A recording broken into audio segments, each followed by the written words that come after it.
Recording.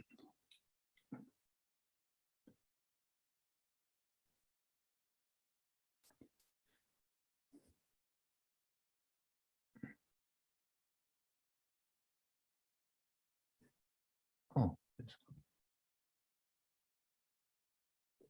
okay. Mm-hmm. Okay, here we are.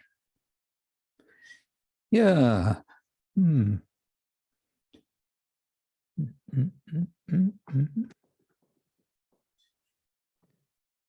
Everything okay? Yes. Everything okay. Our engineer is satisfied, so we are satisfied. Maybe you can turn on that light. Yeah. No, that's okay. Okay. Hare Krishna, Hare Rama, Gora Hari. Welcome everyone to Saturday Sanga. Da-da-da-da. We should have some fanfare pre-recorded fanfare. Da-da-da-da. Saturday Sangha. Om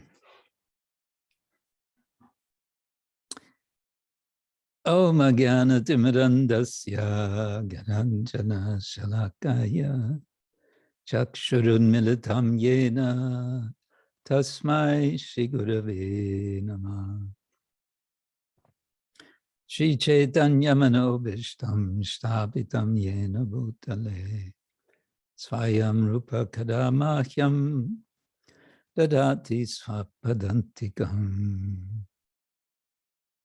Vandeham Shri Guru Shri Yutta Parakamalam Shri Gurun Vaishnavanscha Shri Rupam Sagrajatam Sahagana Raghunatam Vitam Tam Sajivam Sadvaitam Savadutam Parijana Sahitam Krishna Chaitanya Devam Shri radha-krsne padam Sahagana Lalita Shri Vishakhanvitanscha Nama Om Vishnupadaya Krishna Prestaya Bhutale Srimate Bhaktivedanta Swamin iti namine.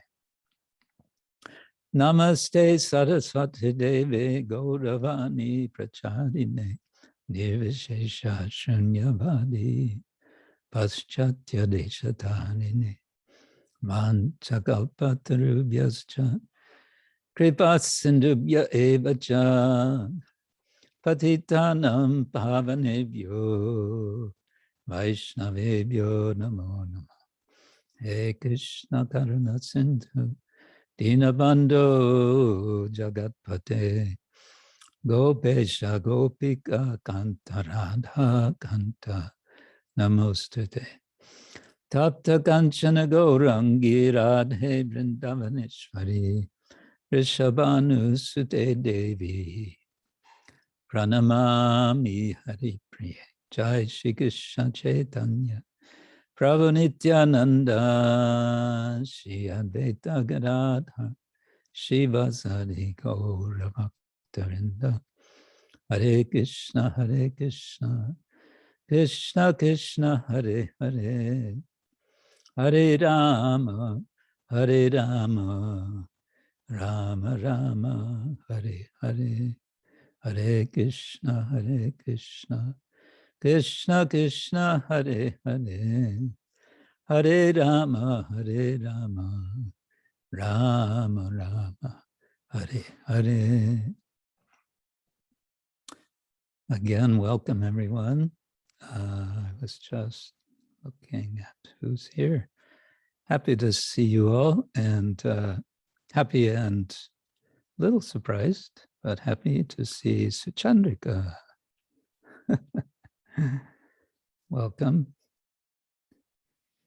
And all of you. Yeah. I want to say, this is a general thing, that you're all welcome to show yourselves with video, but I'm not gonna insist. Maybe you think, oh, I don't want to show myself because I don't have tilak on just now. That's okay. Or I didn't comb my hair, or whatever it is. Maybe you have, we all have our reasons. Sometimes we want to be avyakta. So I'm not going to insist, but do feel welcome. It's nice, I think, when you can show yourself, then we others can see you, and then it feels a little bit more like a real live Sangha, even though it's all electronic. Yeah. Okay. Here in Sadhu-bhavan, we have super nice autumn weather. And we are relishing it for the few days that it's here before it goes into the more seriously dark Polish winter. Okay. So today, what are we doing? We're singing. We're discussing and singing Srila Bhaktivinoda Thakura's song from Kalyana, Kalpataru, in which he's going to be saying, basically,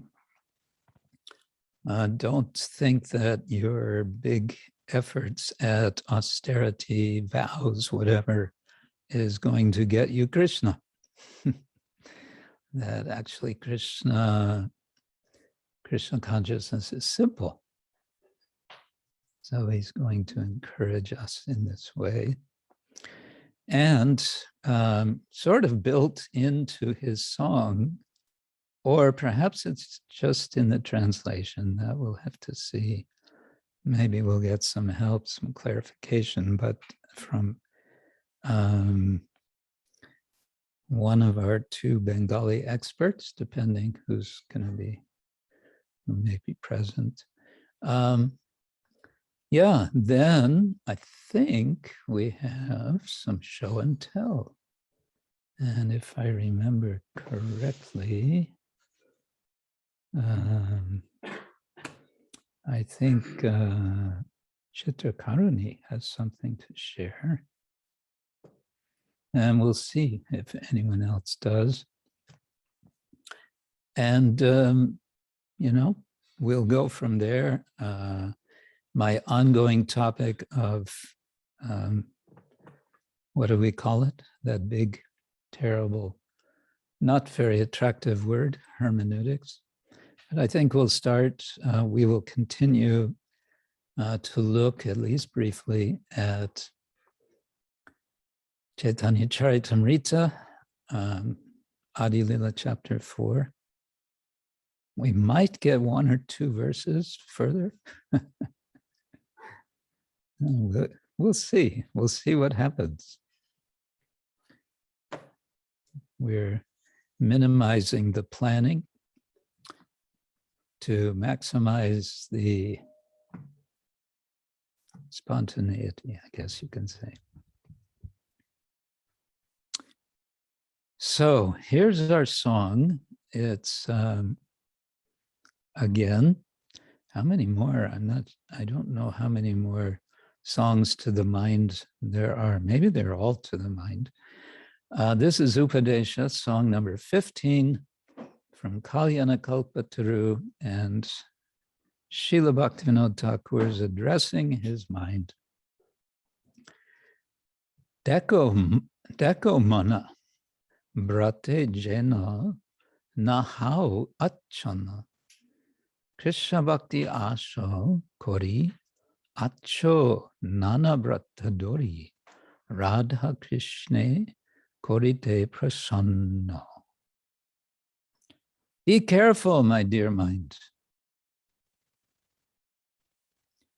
that you don't become bewildered by ritualistic vows. Acchanna, I think, is being translated as bewildered. It means more like covered.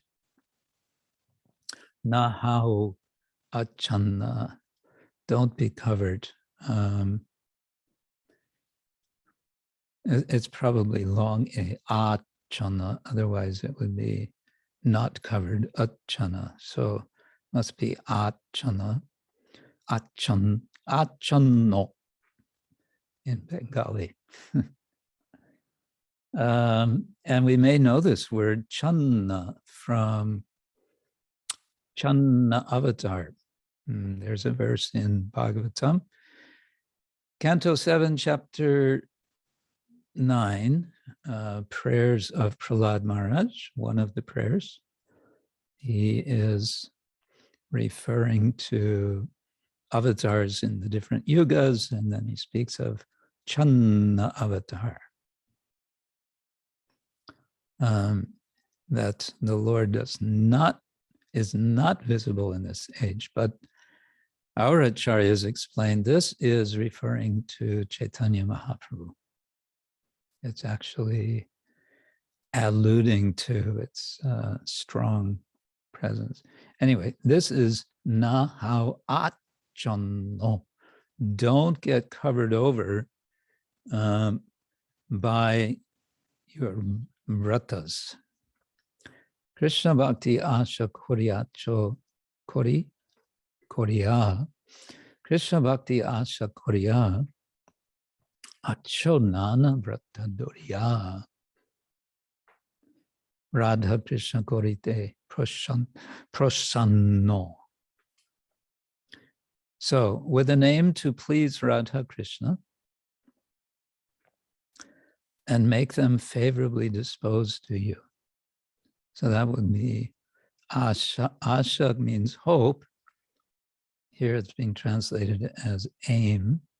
Kori'a, making your hope, Krishna bhakti.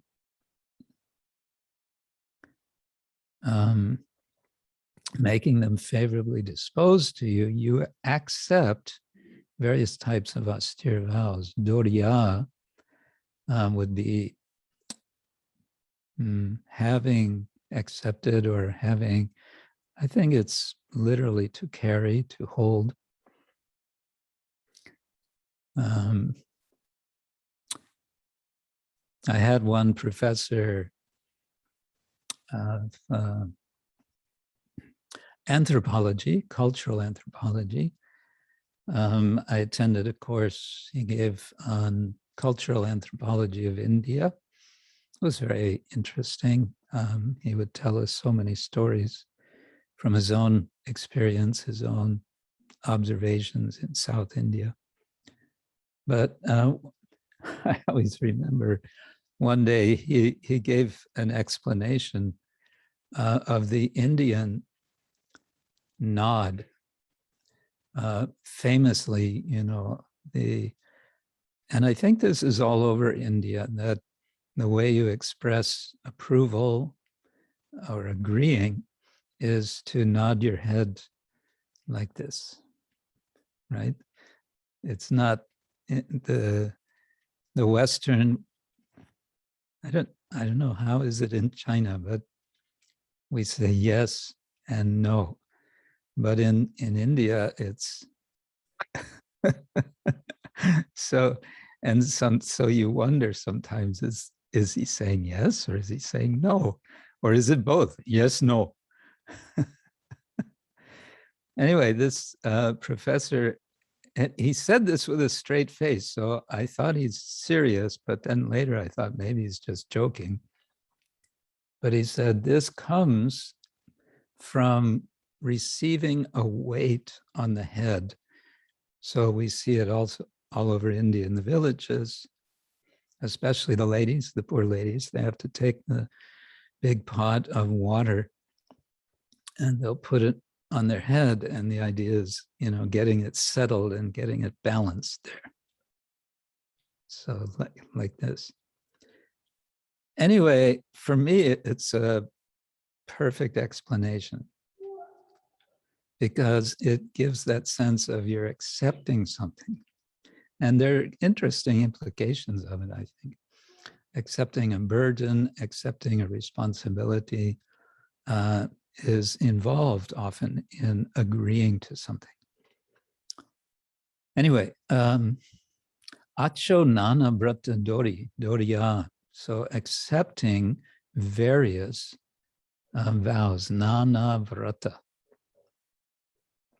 Radha-krsne korite prasanna. Prasanna, of course, means pleased.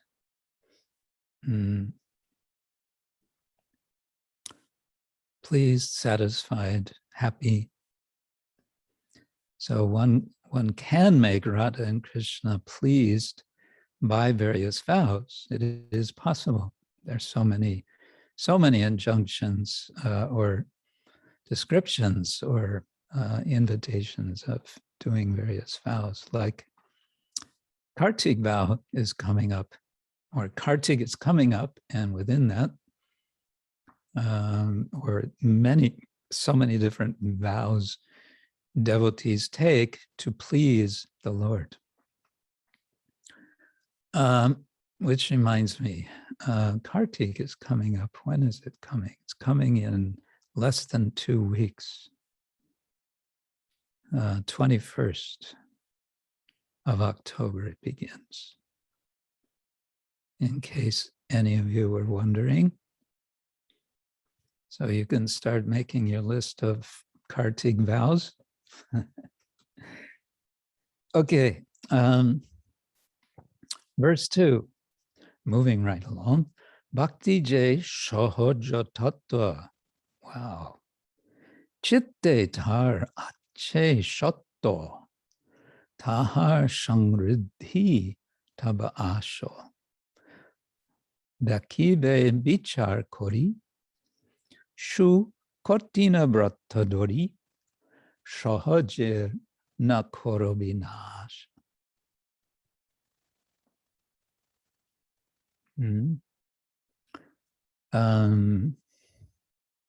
Devotional service is actually a very simple and easily understood truth. That's our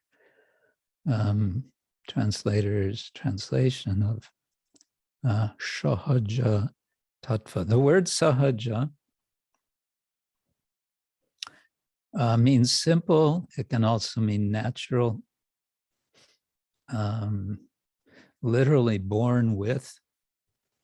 Ja means birth, saha, with. And from this we get the word sahajiya, which is kind of a dirty word amongst Vaishnavas. We don't want to be sahajiya Vaishnavas. But sahaja just means simple or natural. And sometimes the expression is there, sahaja bhakti. It doesn't mean sahajiya bhakti, it means simple. So here, sahaja tattva. The truth of bhakti is simple. Citte tar ache shotto.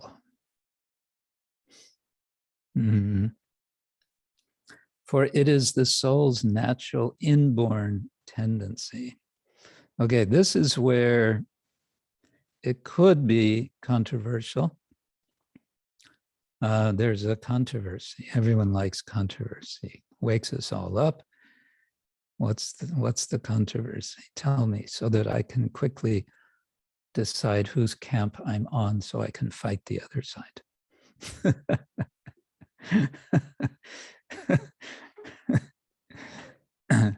The controversy is whether bhakti is inherent, that is, it's always there. Prabhupada often says dormant, it's dormant in the heart, or if it is, someone uses the expression inherited, that is received, where the argument is you can only get bhakti from one who has bhakti. Well, as you can expect, I believe and others believe there's a very nice solution, resolution, but to get to that resolution, a couple of devotees are doing extensive writing. And one of them, a very wonderful devotee, Swami Padmanabha, is a young sannyasi from Argentina. He's written an entire book on the subject, and he just asked me yesterday to write the foreword for it. So he is writing on this subject, and also Sundar Gopal Prabhu is a devotee presently in Oxford, and he's doing a doctoral dissertation on this topic. And what's also interesting is that his doctoral supervisor is none other than Gopinatha Charya Prabhu, a devotee of Krishna, who is also a scholar. Anyway, back to our song. In this translation, devotional service is actually a very simple and easily understood truth, for it is the soul's natural inborn tendency. Citte tar ache sattva. Tahar samrddhi taba asha. Your desire, asha, is to expand samrddhi and enrich that devotion, tahar, of that, tahar, of that or of you, I'm not sure. I think it's his, of him, or of it. Enrich that devotion which is already existing in your heart. Well, that seems pretty clear, saying it's already there. Dekhibe bicara kori. Okay, let's see. But you should be careful to consider that by undertaking unnecessarily difficult vows and austerities, you don't destroy the simplicity of the natural bhakti process. In other words, be careful. Don't get so tied up in your austerities and vows that you forget the point, that you forget the purpose, which is to develop bhakti. If you're not careful, what could happen? You could destroy your bhakti. Yeah, an analogy we might think, good gardeners know that they know their plants very well, and they know certain plants need lots of water. Certain other plants, if you give them too much water, you may kill them. So Krishna-bhakti lata, the creeper of devotion, is a kind of plant, and we want to nourish it. Of course, we can say you can never chant Hare Krishna too much, for example, or whatever. But still, there's something to be said here. Bhaktivinoda Thakura says to be careful. And what this reminds me of is the warning of Srila Rupa Goswami in Upadesa Niyama Agraha. Don't be embracing niyama. Niyama means regulation. Don't be tying yourself up in knots with regulations to the point where you strangle your bhakti, to use another analogy. And of course, that term is cleverly meaning two things. One is niyama agraha and the other is niyama agraha. Don't think, therefore, okay, forget about vows, forget about austerities. I'm gonna live a happy life, enjoying it as much as possible, and I will call it bhakti. Rupa Goswami says, that won't work either. Verse 3, krsna-arthe kaya klesha, that would be a long A. Krsna-arthe kaya klesha tapah-phal shesha kintu taha shamanno nahoy. Now, a little pronunciation lesson. This in Sanskrit, it would be samanya, but in Bengali, you kind of mentally turn the Y into an additional N. So it becomes samanno, samanno. Kintu taha shamannohoy, nahoy, bhaktir badak hole, bhakti ar nahi pale, or pale. Phale, actually, phale. Tapah-phal hoibe nischoy. The results that you get from hard labor on Krishna's behalf are extraordinary and should never be considered to be commonplace. Let's see now, how is he getting that? Krsna-arthe, for Krishna. Kaya klesha, the pains, the kleshas of the kaya. Kaya means body. Tapah-phal, its fruit, or their fruit, shesha. Now, the word shesha, as I know it, means limit or end or remainder. So seems to have another sense here. I don't quite get. Here he says extraordinary. Okay. May be used in a sense of something beyond. Shesha, remainder, means after everything else, there's still shesha. And should never be considered to be commonplace. Shamanna, I believe, means commonplace. However, if such service turns into unnecessarily difficult austerity, bhaktir badak hoile. Okay, now ho, this is the apostrophe that's taking out an I. It would be hoile, and it's taken out to save time. Bhaktir badak hole, because otherwise you'd have to say Bhaktir badak hoile, and that takes too much time for the song. Bhakti ar nahi pale. So badak, the binding or binder, what makes binding of bhakti, bhaktir, hoile, would be. So this is conditional. It means could be if you're not careful. Bhakti ar nahi pale. There will not be any more fruit. Becomes an obstacle to devotion. Yes, badak, obstacle.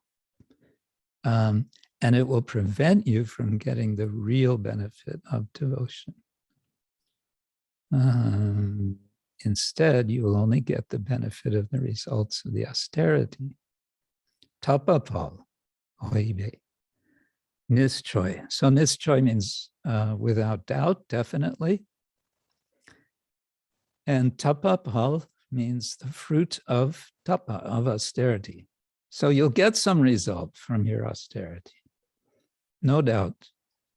Nischoy. Hoibe, it will happen. But is that what you want? You just want to get some fruit, some austerity fruit, whatever that might be? No, the devotee wants something more. Kintu, now, baby, I've never seen this form. And this is where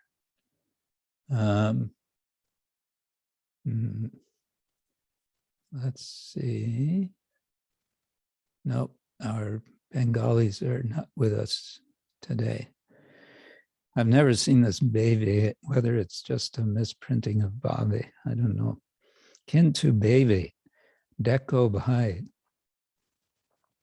Maybe it's what it should be. Tapasar, kaj nai. Jodi hari arodita han. Bhakti jodi na palil. That's also strange. Maybe it should be paliya. Tapasar tuchapal. Vaishnava naloi kodachana. Just try to understand this. But try, kintu. Just try to understand this. My dear brother, remember, it's preaching to the mind, and the mind is sometimes by Bhaktivinoda called brother. My dear brother mind. Dekho, look.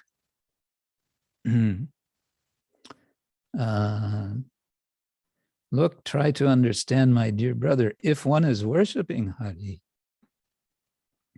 then there's no need to labor for penance and austerity.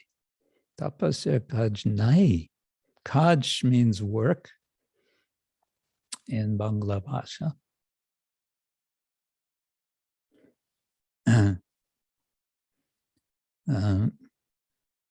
And then Jodi Hari Aroditahan. Aradita would be, it's all very Sanskritic. Aradhana means worship. Aradita means worshipped. Han, I think it's the present participle, present, whatever. It's being worshipped. If Hari is being worshipped, literally, tapasyar kajnai, there's no need of tapasyar, of the work of tapasya. Bhakti jodi, okay, here we go. If devotional service does not manifest as a result of some type of austerity, then the insignificant result of that austerity will never be accepted by a true Vaishnava at any time. Bhakti jadina palile, maybe. Paile, that would make more sense to me. I think that's what it should be, paile. Bhakti jadina paile, because that would again be conditional. If there is no bhakti fruit, tapasyar tuchapal, and there's tucha. I like that word. Feels like it sounds onomatopoeic. It means insignificant, something totally insignificant. The fruit, pala, of tapasya, tucha, is insignificant. Vaishnava na loy kadachana. The Vaishnava does not at any time accept it. Again, very Sanskritic. Kada is the question word when in Sanskrit. When are you going? When are you coming? When is Kartik beginning? Kada. And the non-specific answer to the question kada is kadachana, sometime. Sometime. I don't know. It's coming sometime. So kinchana, akinchana, kada, kadachana, kim, kinchana. But here it's na kadachana, not at any time. You see? Vaishnava na loe kadachana.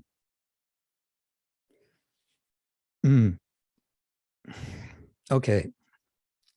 Seems like I'm spending a lot of time with this translation this time. Sorry about that. But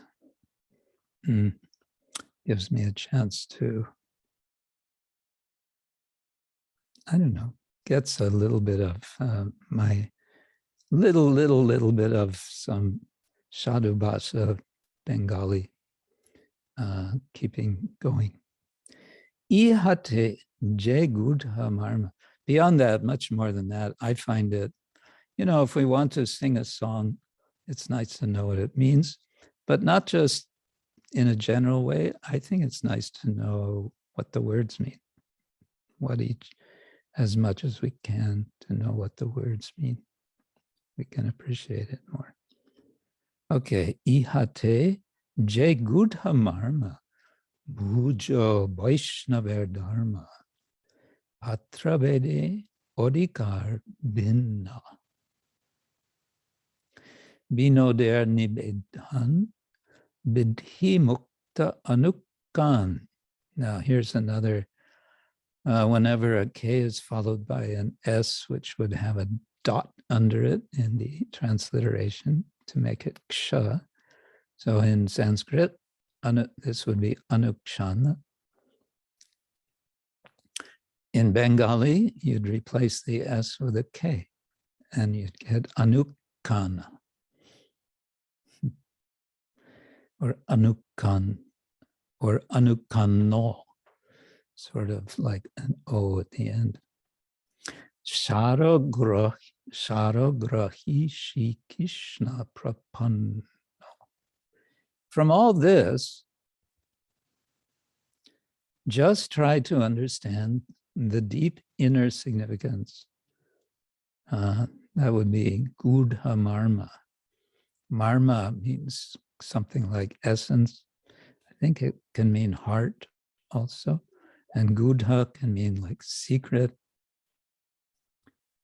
The cave of the heart, like that. The deep inner significance of the principles of Vaishnava behavior. Bhujo means to understand, he understands. Vaishnava dharma, the dharma of the Vaishnava. Dharma here, he's translating as behavior, which is nice. Patra bhede, according to differences in receptivity of different persons. Very interesting point, actually. We sometimes hear the expression desha, kala, patra, place, time, and sometimes patra is translated circumstance. But more literally, it means receptacle.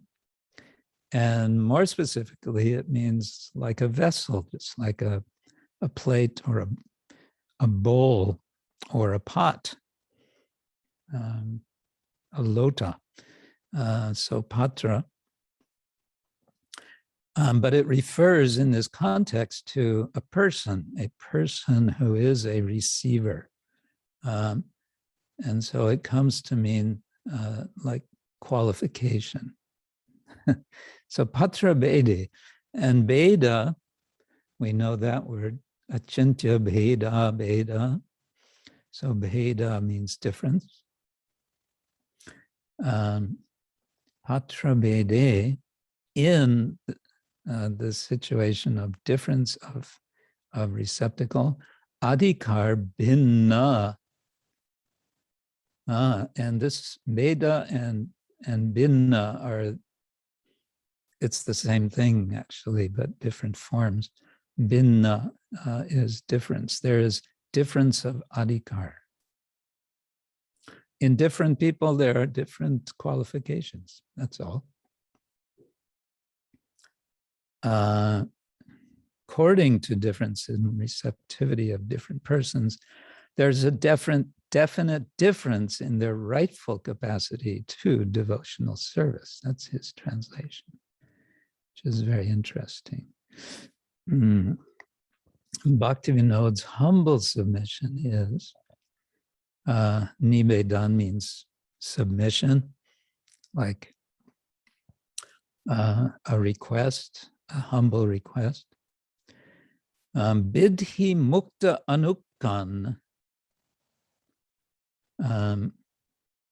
Bhaktivinoda's humble submission is that you should just become a sadagrahi and accept the essence of complete surrender to Krishna, Shri Krishna prapanna, thus becoming freed from and transcendental to all types of scriptural rules and regulations. The word bidhi with a B in Sanskrit would be a V, so it's vidhi, and vidhi means rules, do's, what to do, and then nisheda, what not to do.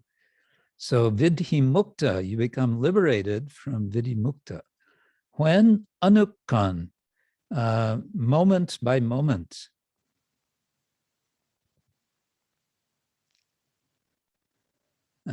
All the time, I would say it means. And sadagrahi, you become a sadagrahi Vaishnava. This is one of my favorite expressions of Bhaktivinoda Thakur. I don't know that anyone else uses it. Grahana means to grasp, to capture, to accept. From grah, to grasp. And sara means essence. So a grahi, a sadagrahi, is one who grasps the essence, one who can appreciate and value and comprehend the essence of a situation, of a person, of scripture, and so on. So the Thakur urges us, he invites us, Vinoder nibedan bidhi mukta anukkan sharo grahi Shri Krishna prapanna. Be one who surrenders, prapanna, literally falling down before Krishna. Okay. Sorry, that's taking too long. Quick, let's sing the song. Let's get to the song. The singing part. When is he gonna start singing? Okay. Let's try it. I'm tempted.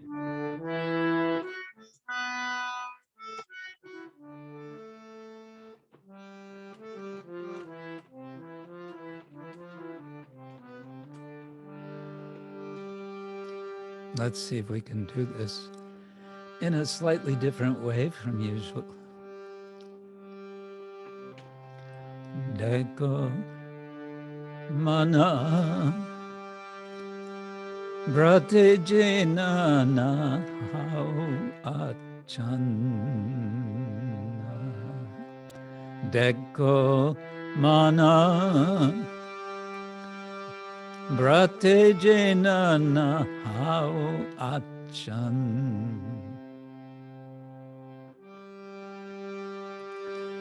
Krsna-bhakti asha kori'acho nana brata dhori radha-krsne korite prasanna.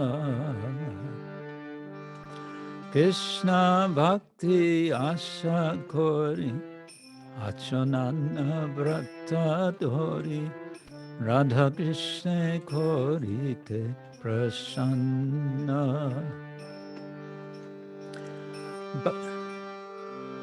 Bhakti sahaja tattva citte kori'acho tahar samrddhi taba asa. Bhakti sahaja tattva citte kori'acho tahar samrddhi taba asa.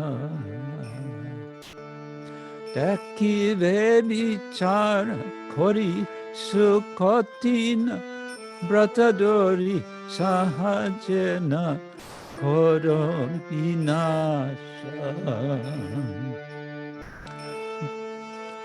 Dekhibe bicara su-katina brata dhori sahaja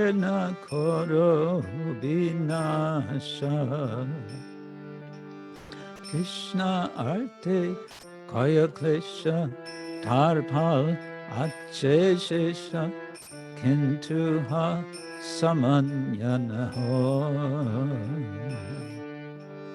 Krishna-arthe kaya klesha tapah-phal acchanna kintu ha samanyana ho. Bhaktir bhataka hoile bhaktir arnahi pale tapah-phal hoibe nischoy. Bhaktir bhataka hoile bhaktir arnahi pale tapah-phal hoibe nischoy.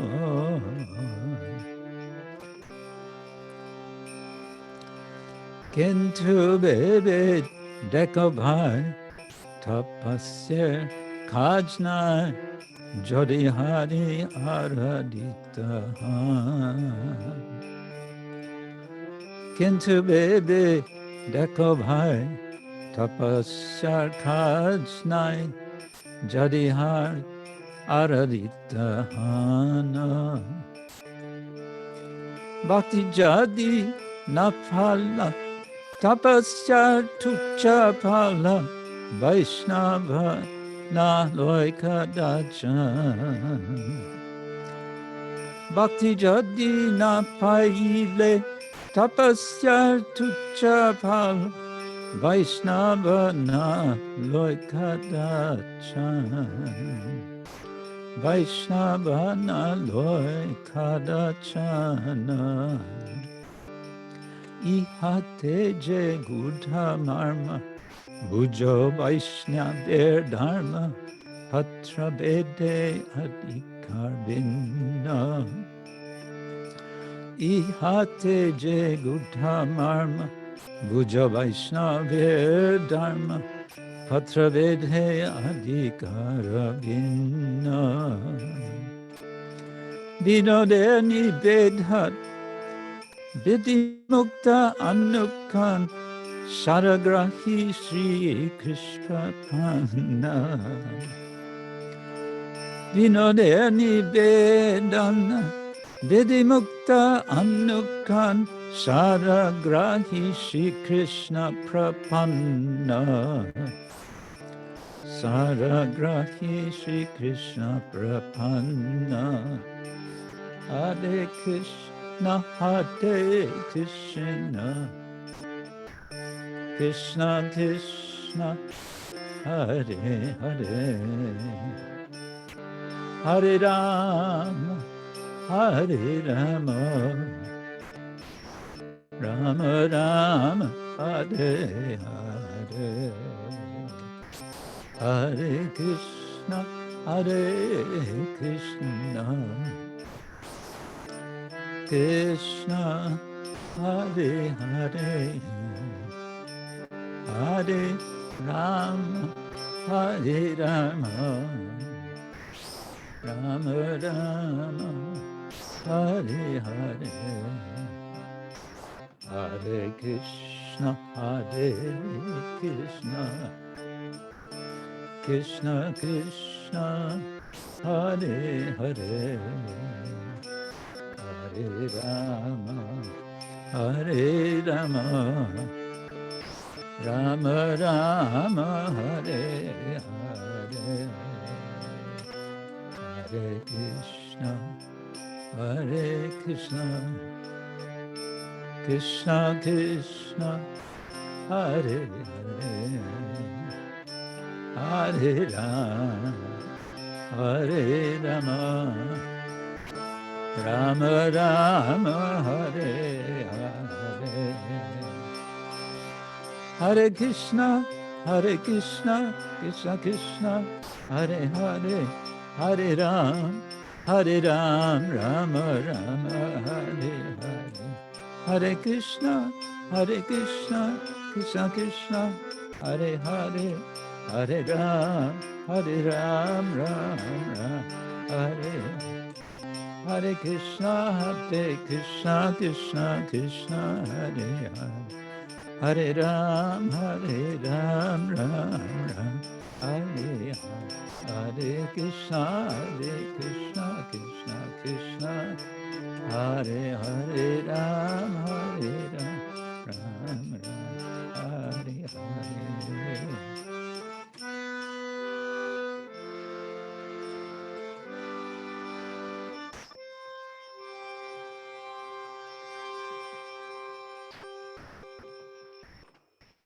Srila Bhaktivinoda Thakura ki jai.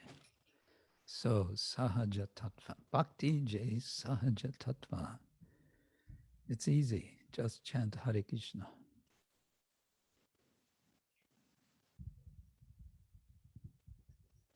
Okay. So now what? Some show and tell. Who wants to show? Who wants to tell?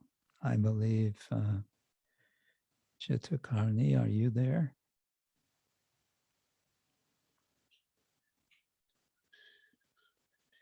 Yes. Yes, Guru Maharaj, Hare Krishna. Hare Krishna.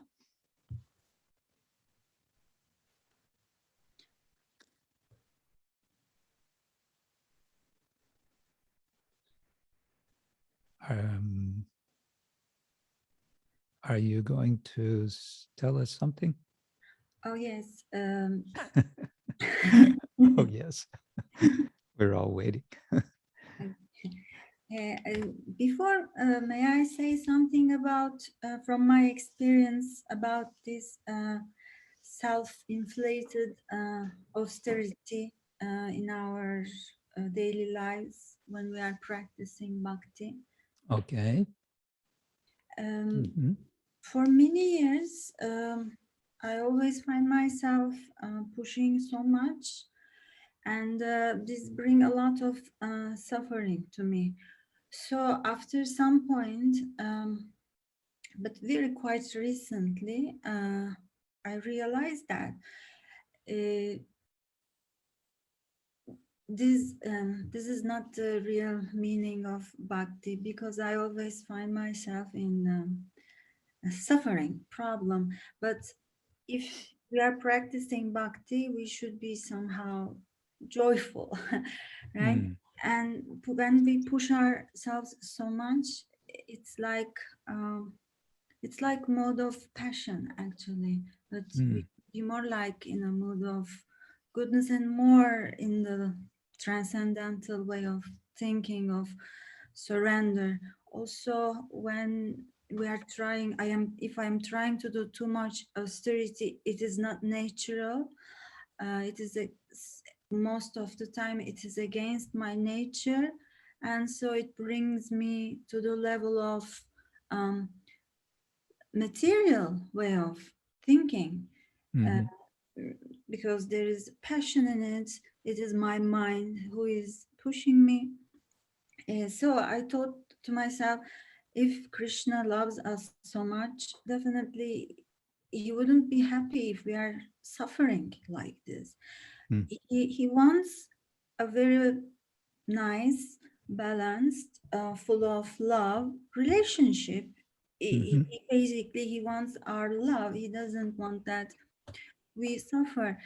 Like two human in a relationship of two humans, we desire that everybody is happy and also they show their respects and love to each other. We don't want that the other is suffering because it's not there is not so much love in it. Mm, And generally, as individuals who are practicing bhakti ourselves, we tend to listen many podcasts, lessons, and we listen many gurus. And actually, it is their job to push us. ah, So we tend to listen this, and we tend to believe that we are not enough, we are not doing good enough, we don't serve enough. Because so in that point, it is very important to have a personal relationship with a guru who knows us. So mhm, sometimes they can say stop or go ahead.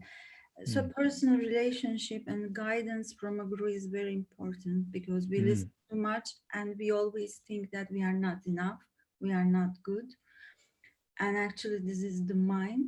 And so it is creating a kind of obstacle, mhm. too much austerity while reaching to the love of Krishna. So this is my personal experience. So we should Yeah, be somehow joyful. these are these are good points, and to me, what you're saying points back to Bhaktivinoda Thakur's song. Um, the the first point in the last verse, patra bede, that we all have different capacities, um, and therefore capacity also for austerity, and to find the right level.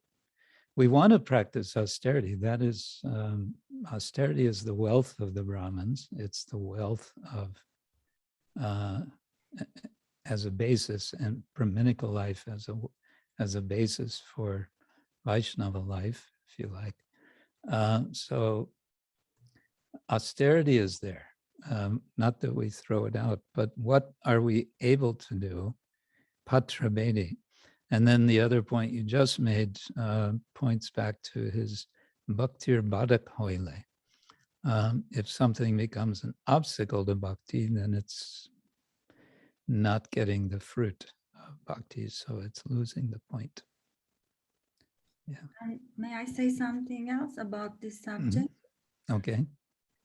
And there is another danger, I believe, which we should be careful is when we are too much concentrated on the idea that I should serve, then there is the danger of neglecting the people around us who care for us and who love us and whom actually Krishna brought near to us. So we have Mm-hmm. a kind of karmic relationship with them, which means it is our dharma, it is our duty to have nice and relationship and to uh, do our responsibilities to these people. It could Mm-hmm. be anybody. And so it's like if we neglect the loving relationship around us, whether be it bhakti practitioner or who is not, then actually I don't believe that Krishna could be pleased with that because this is not really, Mm-hmm. we should be mainly stay in our dharma, doing Mm-hmm. what we need to do, and also living in a, we should keep the balance to please Krishna because like doing bhakti is a really like we should be very careful about this, not creating problem for other people because of our bhakti. Mm-hmm. This is what I'm trying to say. Yeah, also a good point. And I would say it points to the principle that um, yeah, the very broad principle that a devotee is respecting everyone. Yes. And it just kind of falls into place from that. It's the kanishta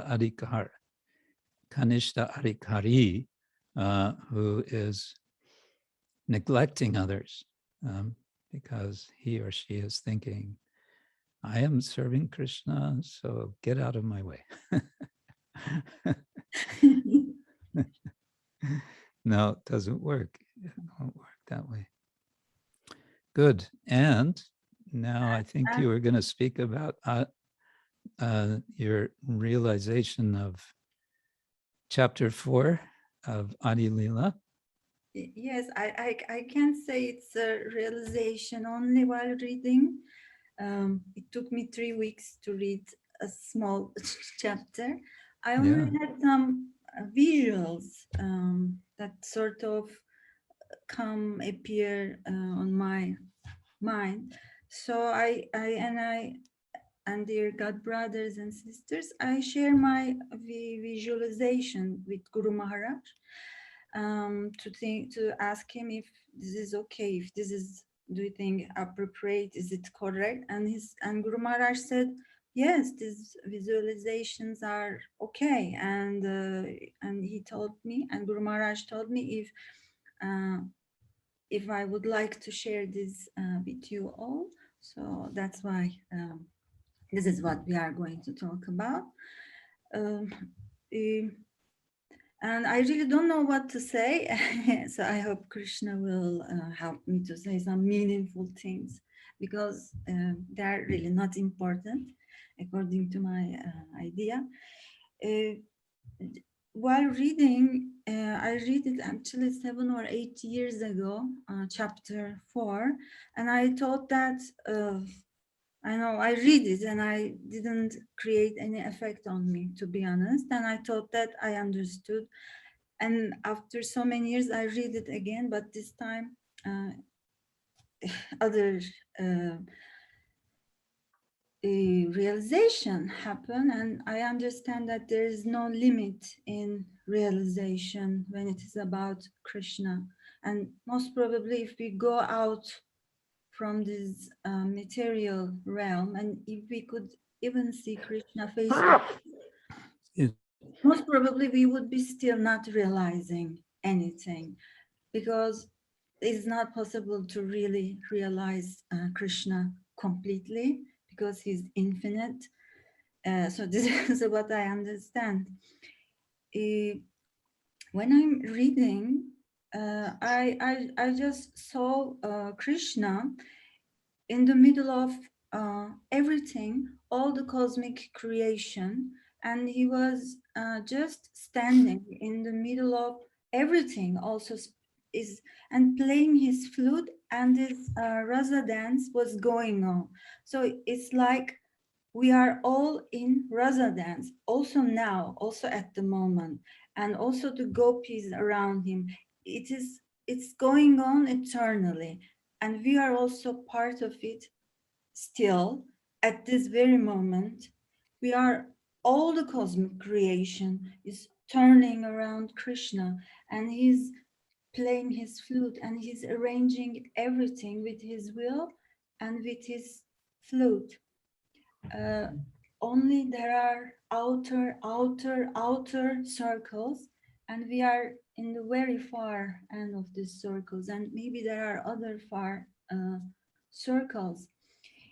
So it's like when we are going to shopping, doing our daily activities, chanting or anything, actually we are part of this dance, but it's a matter of consciousness and understanding to really understand where we are. In the close circle of Krishna, the gopis were thinking that they were alone with Krishna. They weren't, but they were thinking that they were alone because they couldn't see anything, nobody other than Krishna. But because we are in the outer circle, we don't see Krishna. We see everybody, everything's going on in the world, material world, but we don't see Krishna. So this is the main difference actually in the inner circle and also in the outer circle. So this is a kind of what I gives me the inspiration. I mean, this inspiration comes to me while reading.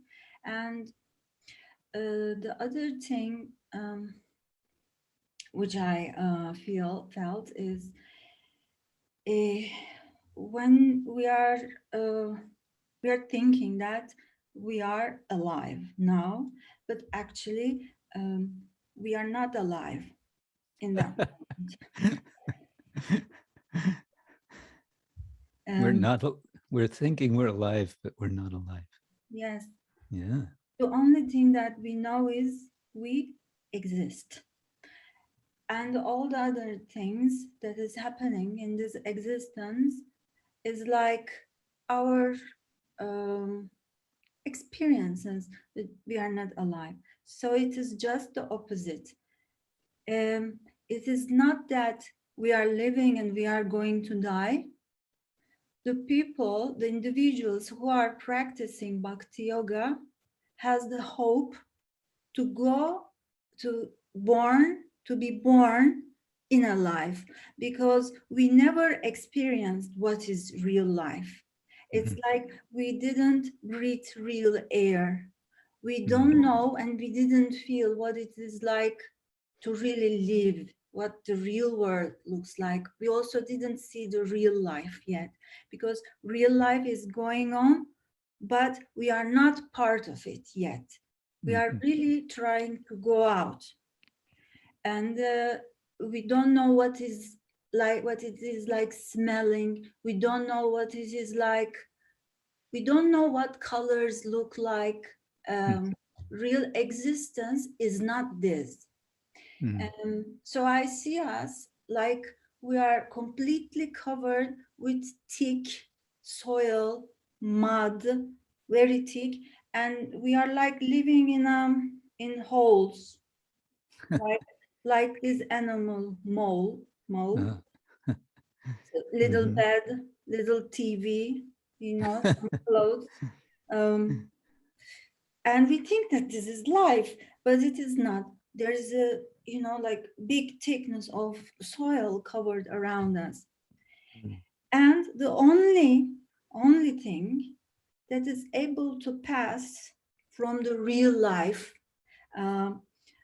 this meaning spiritual worlds, our gurus teach us that way, is three Shakti of Krishna. And these are like Hladini Shakti, Samvit Shakti. They are able to pass this. And this is what we have to hold on. They can penetrate through. Yes, exactly. And this is the only absolute thing, actually. The rest is, you can call it dreaming, you can call it sleeping, you can call it dead sleep, or you can call it simulation or computer game. The virtual reality. Exactly, yes. The pilots, they go into the simulations every 30 hours, no, every month, or they should make this regulation, and they are really like flying the airplane, and there are some emergencies happen. Chitrakarani knows about this because her husband has a pilot's license. He flies a very small plane, but it's a plane. I've been with him up in the air. Yes, you did. And also I get a pilot license. And so I had make friends from Turkish Airlines. And so they always tell me about these flying simulations. And so they have emergencies in these simulations, and It's not real, but it is, they told me it is so tiring and it really demands a lot of energy. It's like more difficult than flying an airplane. And so these simulations help. So whether call it dreaming, deep sleep, coma, or simulation to engage us, because they are teaching us all this dreaming or this simulation arranged by Krishna in order to help us to understand that this hole, this dark hole, where the light is coming from a bulb, electrical bulb, small, is not the real thing. And so if we hold on to this Shakti, one of these days when we have to leave the body, then the mercy can come up because we have the perseverance to hold on to this Shakti, because they are the only absolute thing which exists everywhere. So we can always think ourselves like we are sleeping, and but you know, in the, I believe Bhakti practitioners are like this. We are still sleeping, we are still dreaming, but you know, when you are close to wake up, you start to hear the sounds, right? Your mother says, "Wake up, honey, wake up, wake up. The school bus is coming. You know, wake up. You are late." So, but you know, then we have two options: or we go under our blanket and we prefer to sleep, or we throw the blanket and then we go to the school, we catch the school bus and everything is okay. So it's like the Bhakti practitioners are very close to wake up, not in the middle of deep sleep, enjoying the dream, flying over the mountains or dancing with beautiful boys and girls, wonderful dreams. But there could be also very bad dreams as well. Uh, so Bhakti practitioners are very close to, you know, wake up in this from this dream or simulation. So I see some things like this. Nice. Thank you. It's the dreaming state, of course, again, Bhaktivinoda Thakura, we all know his song, Jeev Jago, Gora Chanda Bole, Kotanidra Jaumaya Pishachira Kole. He says we're all sleeping. Where are we sleeping? We're sleeping on the lap of the witch called Maya. And Jeev Jago, he's saying, oh, living entity, Jiva, Jago, wake up. So yeah, we want to hear that sound of the Vaishnavas waking us up and follow that and not slide deeper into the bed of Maya or on the lap of Maya. Yeah, thank you, very good. There's a question from Sita Sundari. Can you please say something about how Krishna states in the Gita that in order to be a yogi, we must seek balance in eating, sleeping, work, etc., because very often we are not in this balance. At least I can speak for myself. Yes, that's a verse I'd like to quote in chapter 6. I think it's verse 17. Yukta haraviharasya, yukta cheshtasya karmasu, yukta sapna-vibodhasya, yogo bhavati dukkha. He gives a nice, Krishna gives a nice result. If we can be yukta, which means in this context sort of appropriately engaged, or it could be like effectively. Yukta ahara, ahara means eating, broadly speaking, it can mean consumption, taking things in to the body, or also taking things into the mind. You know, we sort of We're always looking for what's new, what's the news, sort of consuming. We are consumers. It's very common now to speak of consumer culture, consumer society. We've been made into a consumer society. We know how to go shopping. And the commercial world has made everything very easy to spend money. We don't even have to ask a shopkeeper, do you have this or that? No, we can just find it ourselves in the supermarket. Actually, it's interesting perspective that the Maya is clever in this way, that now we think we're very free. We can go here and there all over the supermarket, putting what we want into our basket. But look what's happened.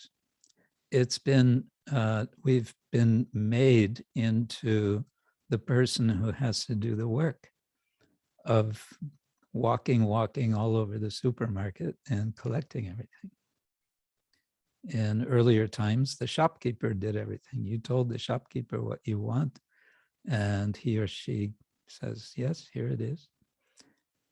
But now we have to do all the work. Anyway, that's consumerism. Atyahara viharascha. And this is, I find important also, talking about balance.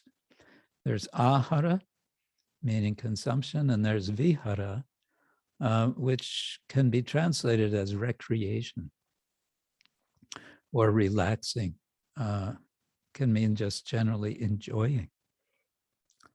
So there's something, Krishna speaks about yukta vihara, appropriate enjoyment, appropriate relaxation, appropriate recreation. Of course, Prabhupada says, what is our recreation? It is kirtan. That's the devotee's recreation. Therefore, I'm telling Bhakta Salim, who is sitting here, I'm encouraging him to learn to play mridanga. Okay, so yukta hara viharasya yukta cheshtasya karmasu. Cheshta means effort, means work, endeavor. Endeavor in activities, karmasu. Yukta swapna, and appropriate sleeping, appropriate rest. Yogo bhavati dukkha ha. Dukkha means misery, pain, suffering, everything we don't want is dukkha. And ha means removal. Here it means remover. Anyway, it's the removing of yoga, the removing of misery results, bhavati, from such yoga in which we balance, in which we do everything appropriately.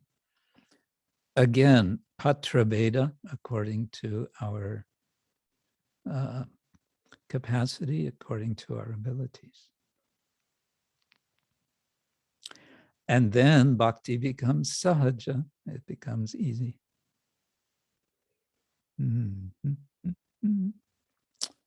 Right. Is that okay, Sita Sundari? She's putting up 2 thumbs.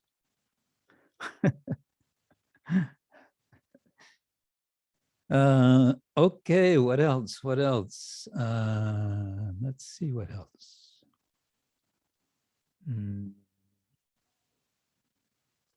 Oh, expressing appreciation for Chittakarani's reflection. Kavi Chandra to everyone. Oh, no, it's to Sita. Okay. All right. Anyone else want to share something? Oh, question from Salim.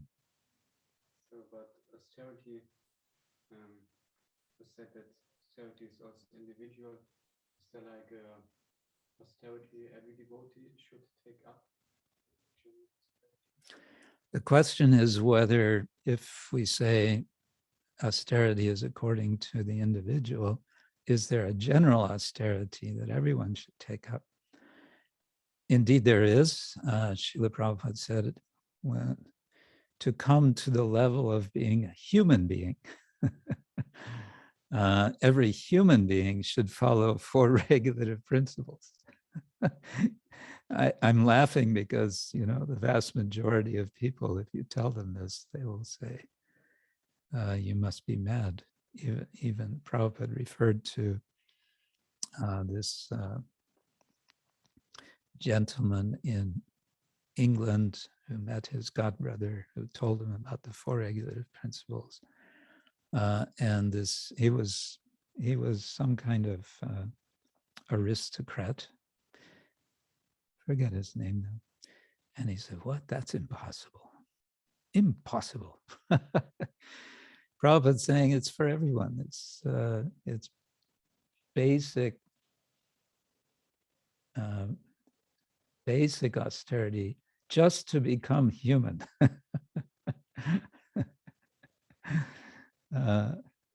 Yeah.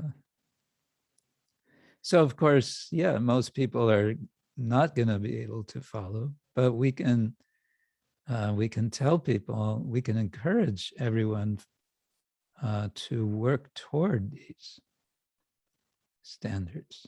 We can encourage them. You know, typically we encourage people to become vegetarian, right? Because it's something that is not impossible. Most people can, if they are a little determined, it can be done. Nobody's going to get sick and die from being vegetarian. And, you know, we tell them gambling is really not in your self-interest. And so on, you know, intoxication, illicit sex, all these things are not in your self-interest. They're keeping you deeply in ignorance. You can't even be aware that there is light. Talking about this sleeping in ignorance and darkness, of course, there's the classic example in the West from Plato. I don't know which of his dialogues it's in, but he tells the story of the people who are born and grow up in a cave, never seeing the sun. It's a story he's telling to make a point that imagine that they are tied in this position where there's a fire behind their back, and all they can look at, they can't even look at the fire, they can only look at the cave wall in front of them, which casts a shadow of themselves from the light of the fire. So imagine the situation, he says, lifelong. You don't know anything than this. And then someone comes from outside the cave, cuts the chains that are keeping these prisoners tied down, and says, "Come with me." And they follow him out of the cave into the light where there's the full sunlight. Of course, in the beginning, it will be blinding. They won't be able to see. Your whole life, your eyes would just be completely overwhelmed by the direct light. But after some time, they would become accustomed, and then they would see, oh, there is a real world out here. This is so utterly different. So as basic austerities, the Vaishnavas say, and the Shastra says, follow these four principles. But then who's going to be able to follow these principles without doing something positive? And therefore, the Vaishnavas say, chant Hare Krishna. And so we could say that becomes also a kind of basic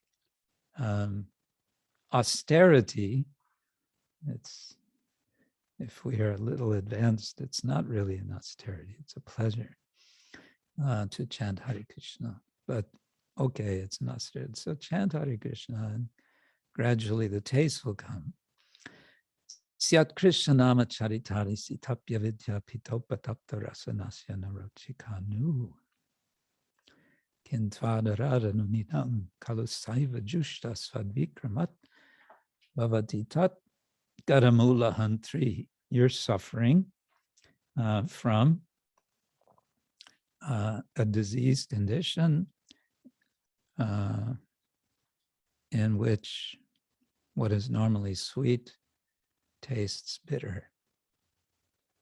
And so the cure is to practice this Krishna nama, and gradually your disease will be cured. Tat gadamula hantri.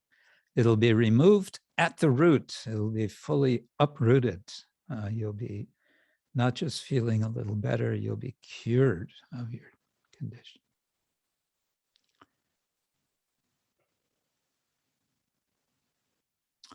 Is that okay? Yes, okay, well, maybe we should talk a little about hermeneutics now. Yes, Sugopi is saying probably given by Plato. Definitely it's from Plato. But I don't remember which of its dialogues it's in. Oh, one other thing, Mahananda Lanini wants to ask about feelings of devotee for other persons if they do not have same feelings. Is this some mental platform?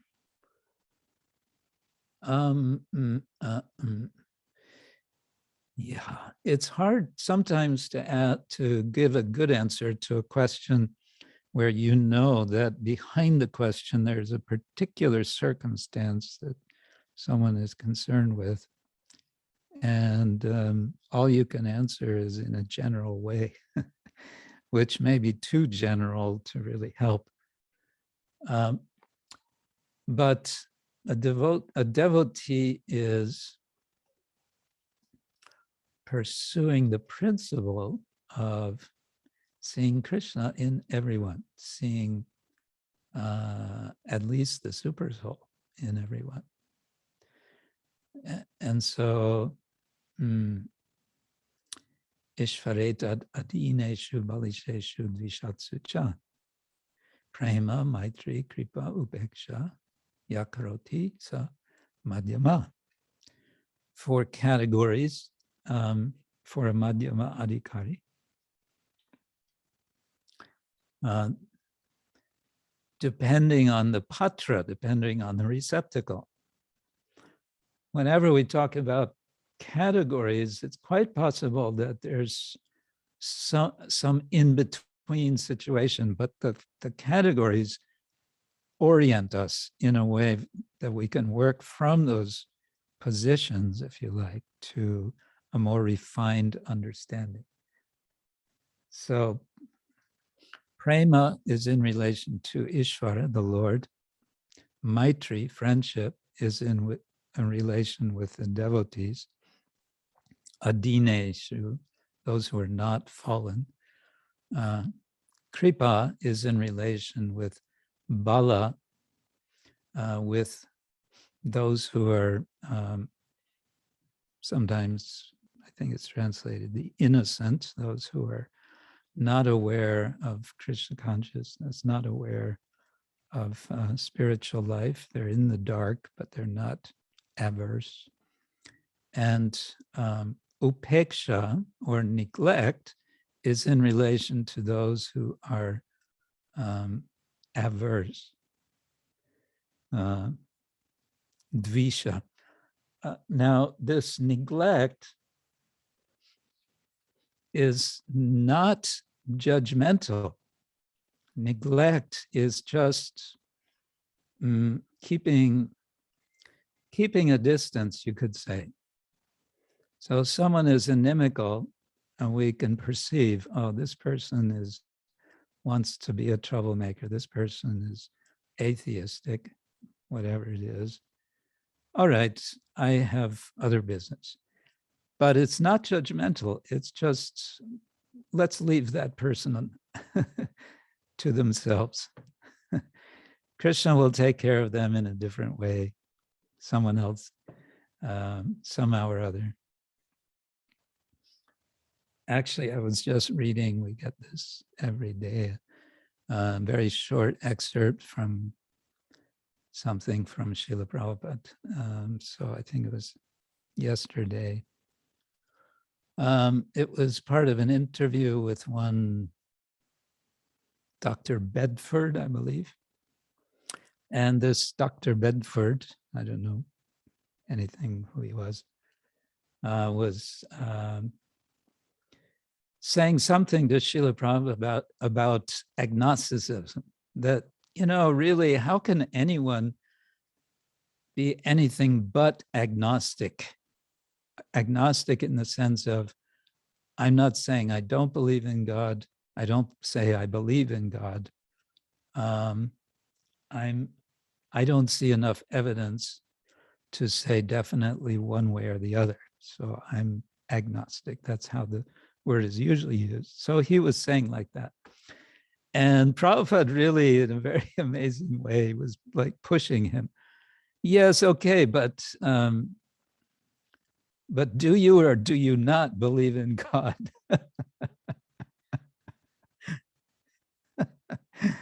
And he kind of pressed him to say, well, yes, sometimes I believe in God.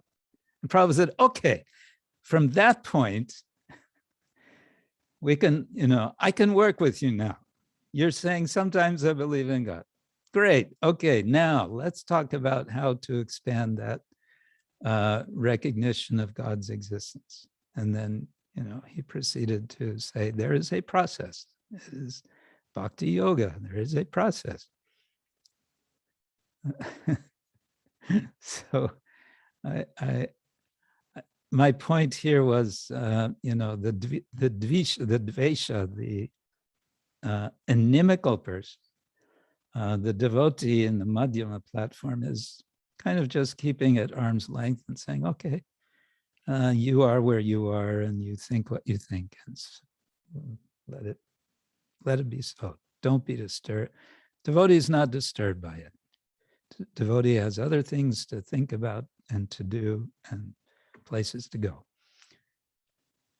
Yeah, so from this perspective, then maybe your question can start to be answered about feelings. We may not get reciprocation from others as we want it to be, but then we have to ask ourselves, what do you expect? Why should I expect anything from this person? In fact, every time we expect anything, we're actually putting ourselves in a dangerous position to be disappointed.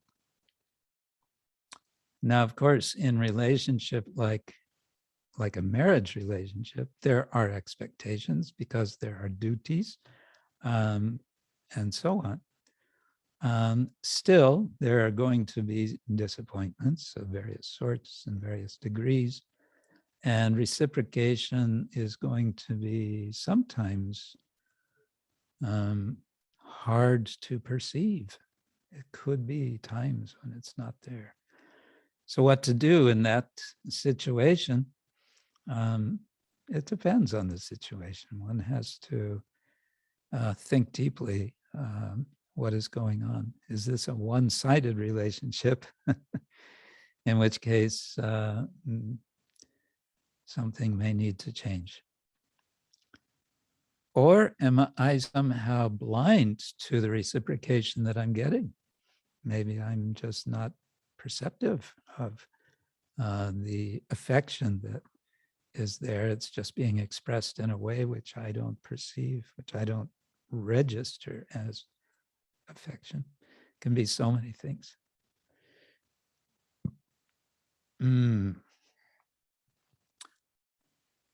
Mitra Balaram is wanting to share something. Yes, please. Hare Krishna, Guru Maharaj. Hare Please Krishna. accept my humble obeisances. Hare Krishna, Jai. dear God sisters and God brothers. This is just a brief story of last week. So just this Thursday, I was doing, having a regular day at work, full of pain and suffering. And then we had a discussion with one of my colleagues, and she's from India. And she was speaking, and we were discussing, and then she mentioned, "Oh, this is for you, this is for you."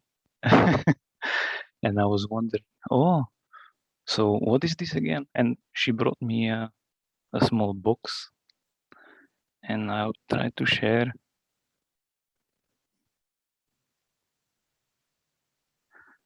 And do you see something? I see an abstract design. Oh, there I see something. Okay. Yes. A box. Yes. So this is a box. And then I asked, "Oh, what is this?" And then she mentioned that, "Oh, my husband is sending you this." And then I opened, and lo and behold, she sent me a radha-krsne. Take this. Ah. So I found it quite amazing. So Nice. yeah, they're from India. Uh-huh. They don't have a name, and they need a little bit repair here and there. Uh-huh. But yeah, I find that this is something worthwhile sharing. So I installed it. It's just since Thursday I need to figure out. But and he's standing on. They are standing on the same box. yes, yeah. Okay. Yeah, very nice, very sweet.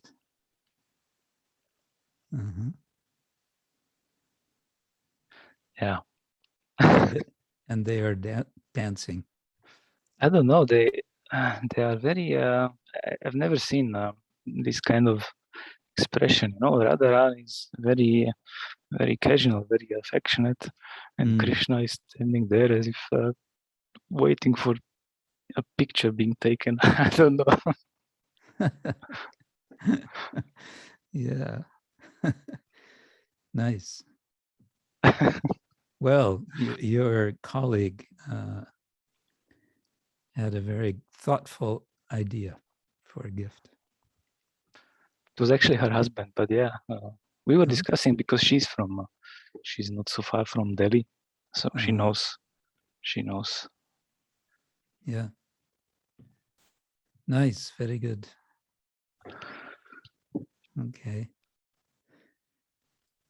All right, so then back to regular screen. Yeah, okay. Okay, I think it's time for some, now we have to get serious. Time for hermeneutics lesson. Let's see if I can share screen. I think I'll put this here. And then let's see if it works. We go here, share screen. And this should be it. Share. Okay, I hope you can see that.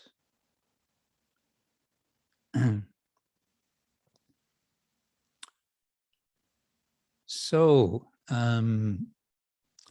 I'll back up a little bit, and I'm also a little bit jumping in a way, back and forth. What I'm showing you here, maybe I should, no, I want to keep that. What I'm showing here is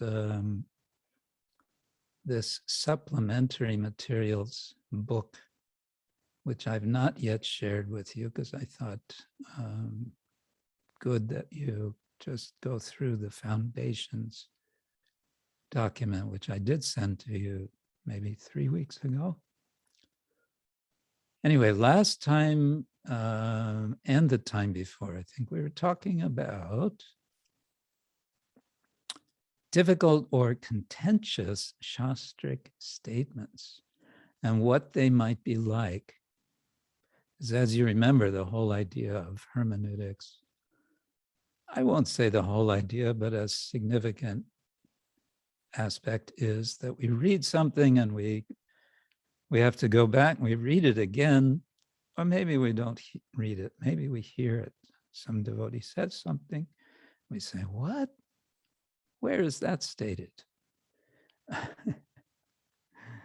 So here's a nice categorization of 15 types of such statements. You may remember, I think we went through most of them. A statement may appear culturally bizarre. Mother Yashoda treating adolescent Krishna as one would only an infant in other cultures, for example. What to make of that? Number 10, a statement may appear morally unacceptable, even morally abhorrent. Statements that support lying, slavery, bigamy, infanticide, early marriage, human sacrifice, and so on. Yeah.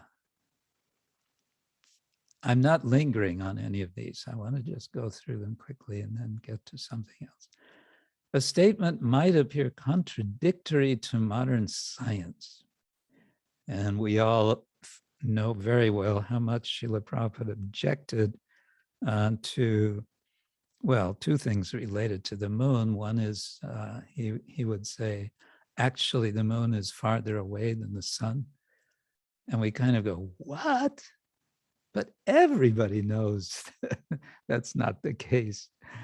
How to understand that, but also how many times he said they didn't go to the moon. The so-called mission to the moon didn't happen. So Prabhupada was one of the first conspiracy theorists in ISKCON. So anyway, he said several things about that, but there's something he said about that, which I just read today, and I really had to laugh. In fact, I think it was to the same Dr. Bedford about going to the moon. Because sometimes Prabhupada would say, even if they went to the moon, they can't stay there. And therefore, what's the point? But one time Prabhupada said something, I just had to laugh. He said, why are they going to the moon? It's so much trouble, so expensive. They're getting to the moon. And then what do there? They sleep. They just sleep.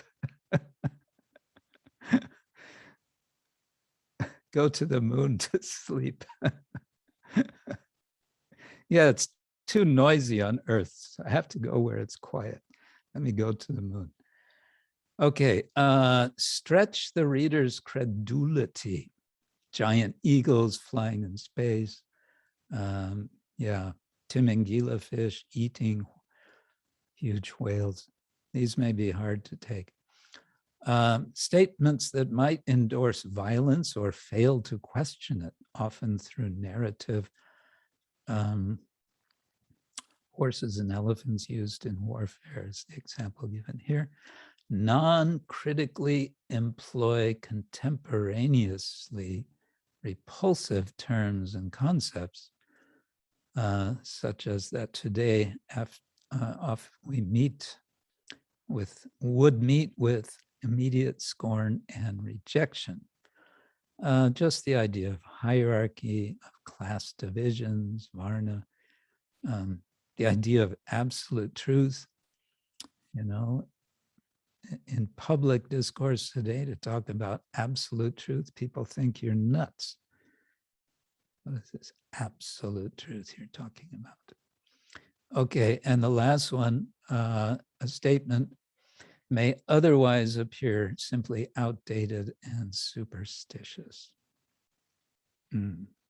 So these are a few categories of, you know, what could constitute difficulty in Shastric statements, which again, broadly speaking, we're including Guru and Sadhu, Sadhu Shastra Guru Vakya. Now, one of the 24 principles, you may remember there are 6 qualities for a hermeneut, that is one who practices hermeneutics, wants to cultivate. Then there's 24 principles that we want to be aware of.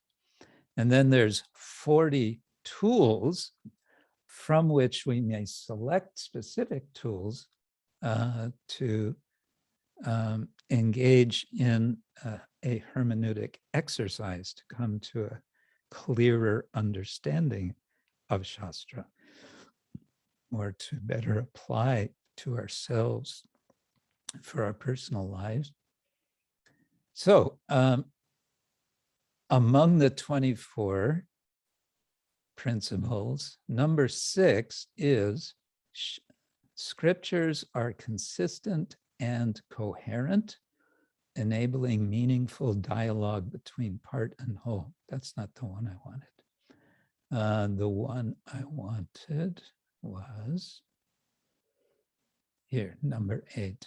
Yeah, we talked about part and whole a little bit last time. Number 8, authentic understanding and exposition of Shastra is consistent with Siddhanta. Now, most, if not all of you, have probably heard this word Siddhanta, but what does it really mean?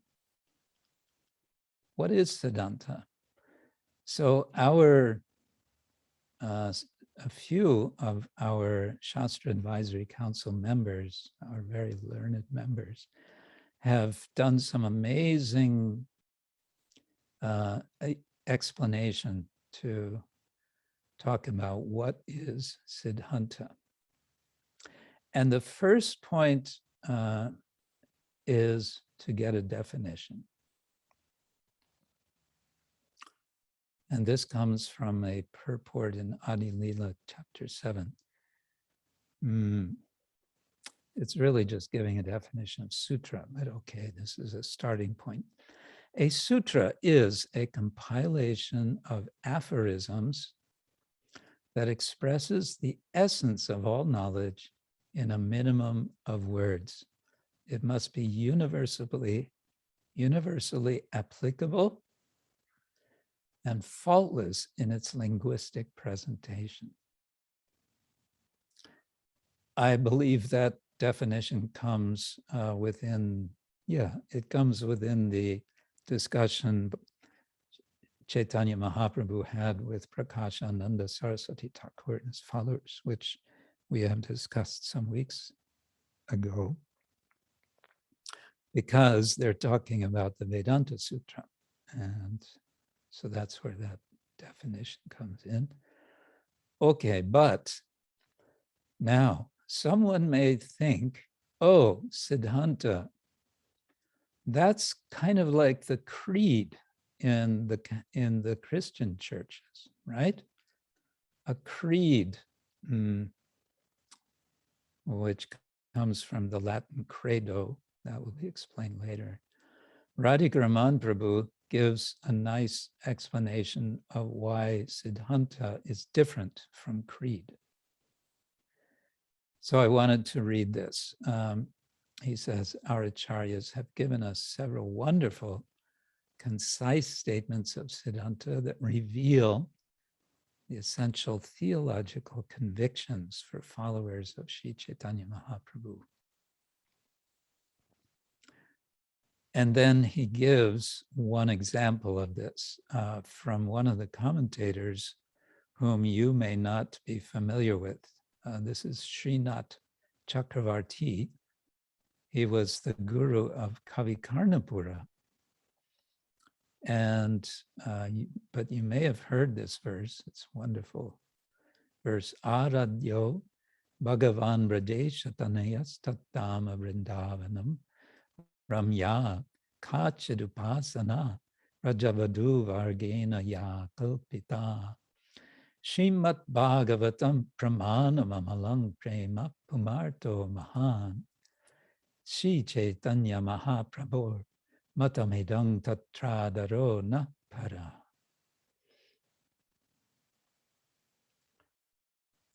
He doesn't give a translation of it here. But anyway, it's that the Lord is worshipable most perfectly by the gopis, Rajesha Tanaya. And his holy dham is Vrindavan. And Srimad Bhagavatam is the pramana. It's the source of knowing for Vaishnavas. It's amalam, it's pure. Prema, Puma, Artha, Mahan. The Mahat Artha, the great Artha, the great purpose for humans, Puma, is Prema. And this is the matam, this is the opinion of Sri Chaitanya Mahaprabhu.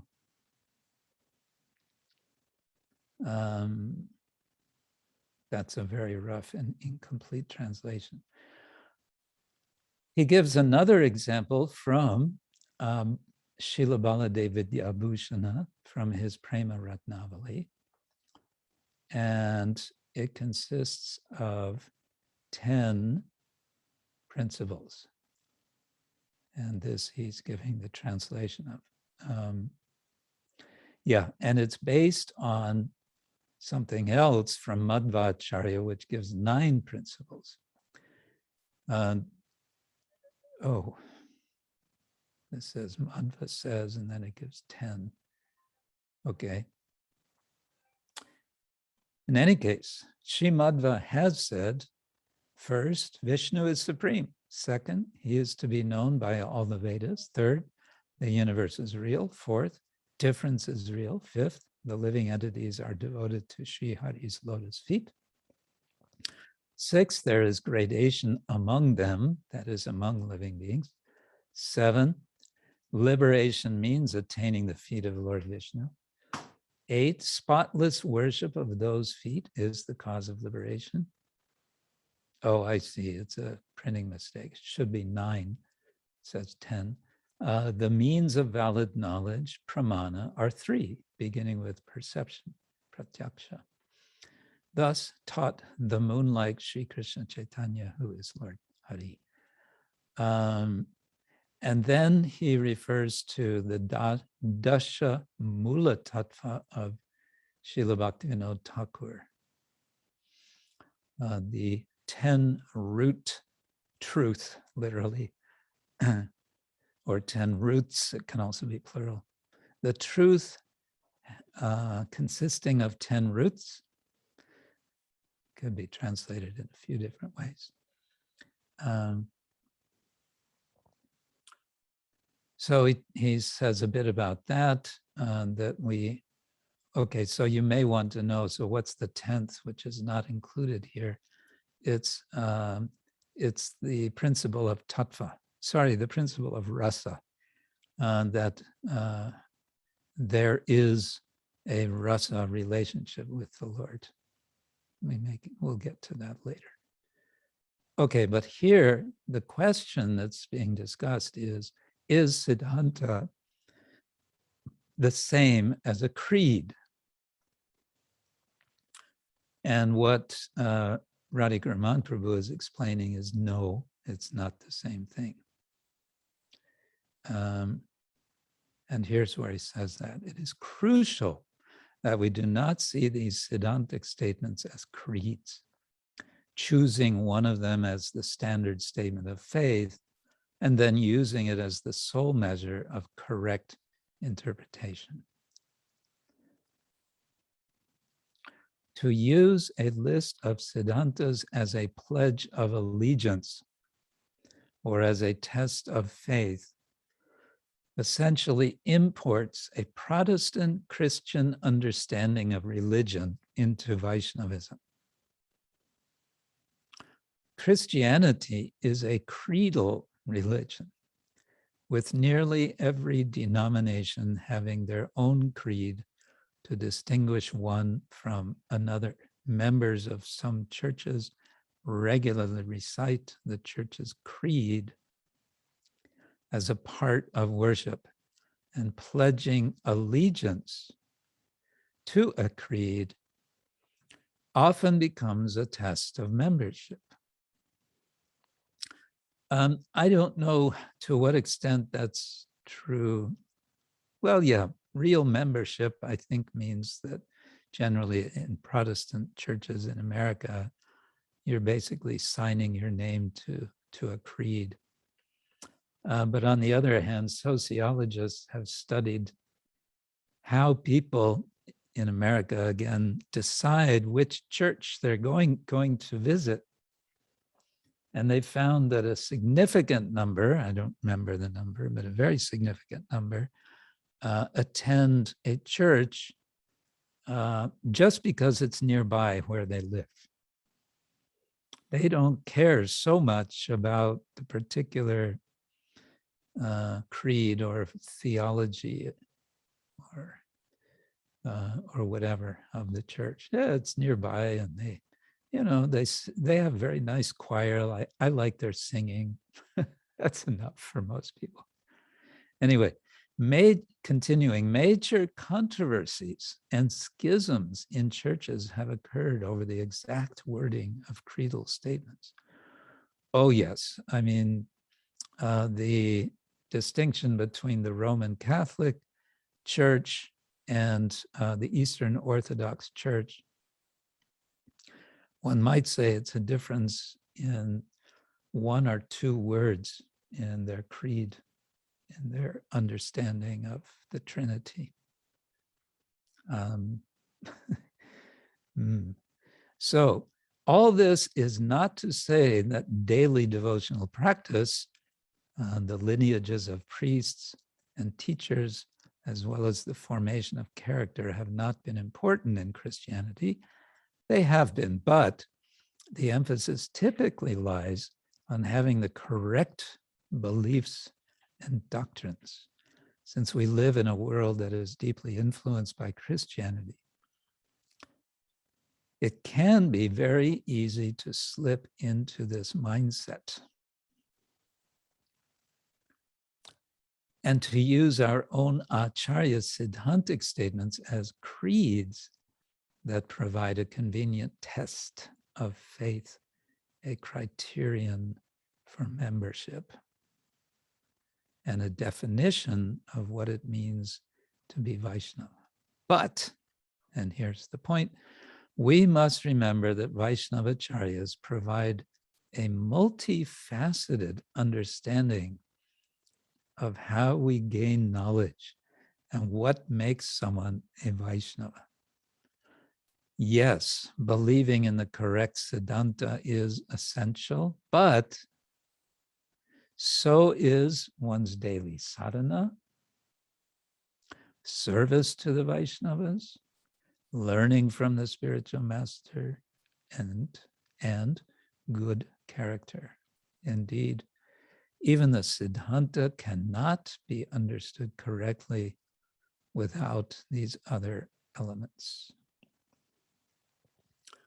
And then he goes on to refer to Chaitanya Mahaprabhu when he was asked, who is a Vaishnava?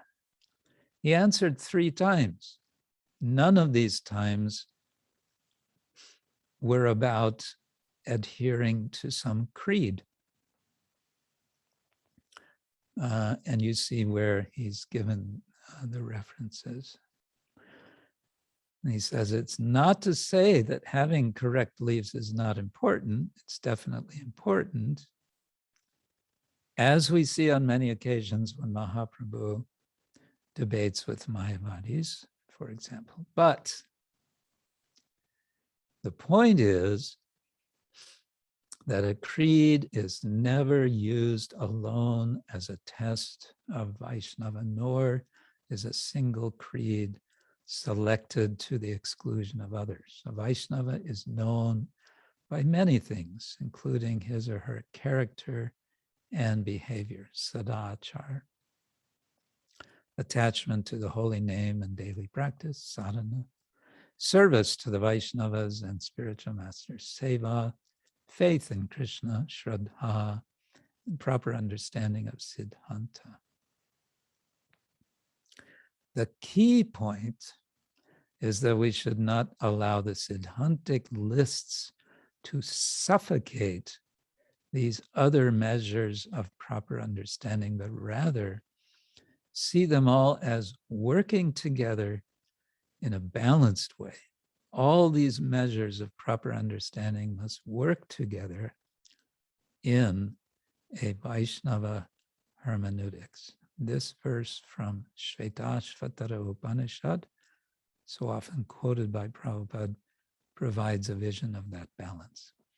Yasya deve parabhaktir tata yata deve tata guru tasyaite katita hi artaha prakashante mahatmana.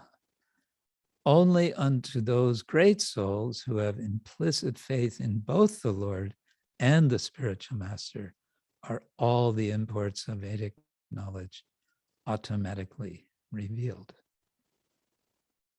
I think that's a nice statement to end on for today.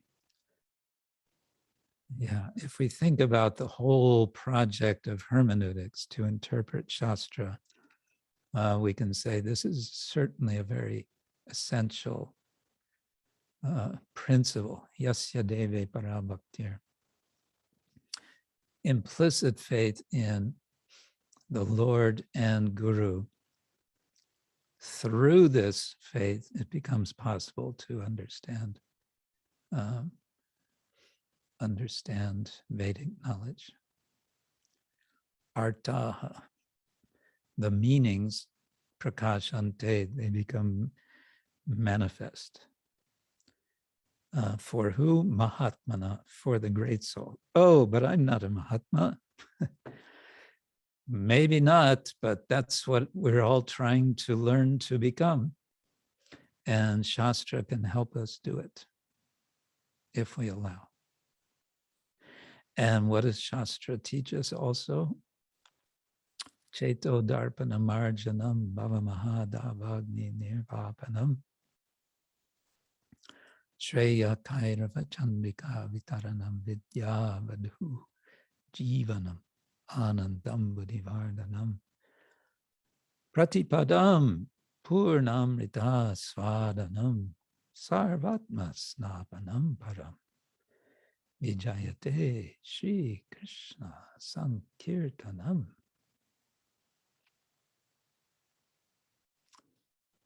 Sankirtanam, Shri Krishna Sankirtanam. Brings all kinds of wonderful things listed in that verse. Anandam buddhivardhanam.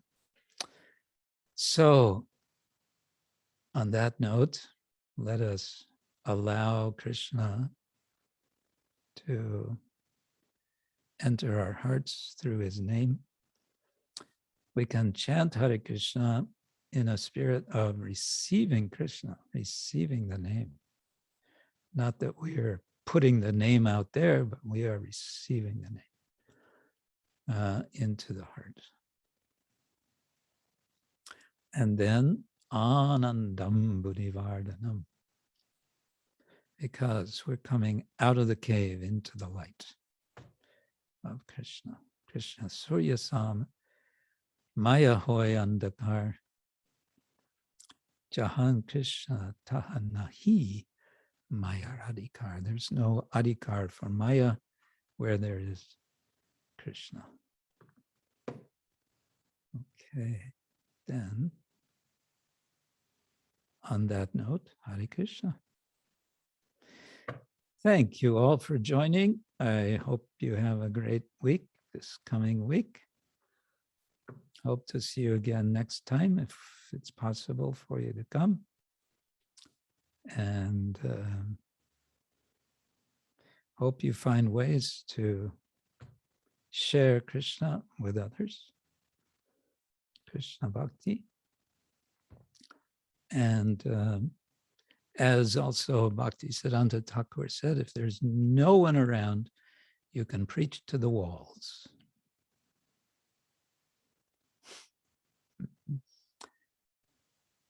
Srila Prabhupada ki jai, Ananta Koti Vaishnava Vrinda ki jai, Nitai Gaur Premanande Hari Hari Hari Bo.